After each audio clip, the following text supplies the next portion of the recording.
পর্যায়ে আপনাদের সামনে বক্তব্য রাখছেন বাংলাদেশ জামাত ইসলামী ঢাকা জেলার সহকারী সেক্রেটারি জননেতা উপাধ্যক্ষ শাহাদাত হোসেন। বক্তব্য রাখছেন জনাব শাহাদাত হোসেন। বিসমিল্লাহির রহমানির রহিম। ওয়াকুল জাআল হাক্কু ওয়া জাহাদাল বাতিল ইন্নাল বাতিলা কানা যাহুকা।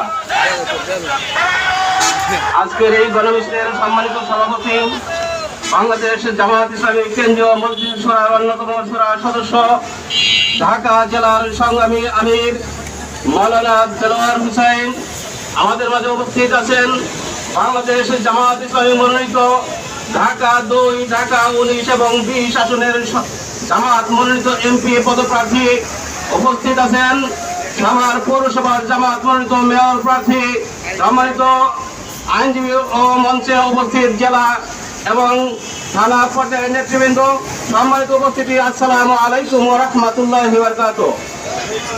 গত 15 বছর যে আন্দোলন হয়েছিল, আন্দোলনটি হয়েছে সম্পূর্ণ ন্যায়ের পক্ষে ও বৈষম্যের বিরুদ্ধে।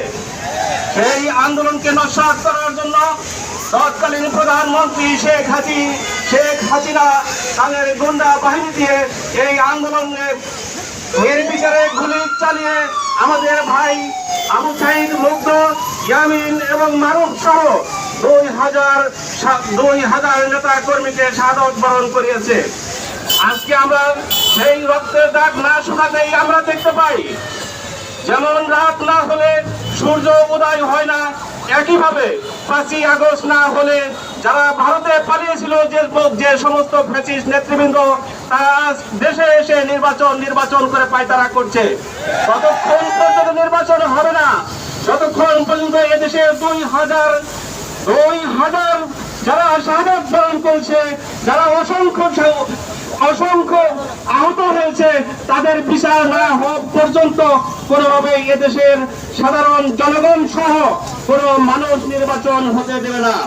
আমি উচ্চারণ করে বলে দিতে চাই, যারা তাদের নেত্রীকে মুক্ত করার জন্য এক ট্রাক বালি সহাইতে পারে না, তারা আজ নির্বাচন করে ফেলে তামাশা করেছে।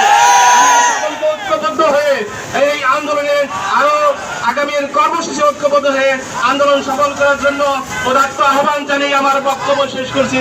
আসসালামু আলাইকুম ওয়া রাহমাতুল্লাহ।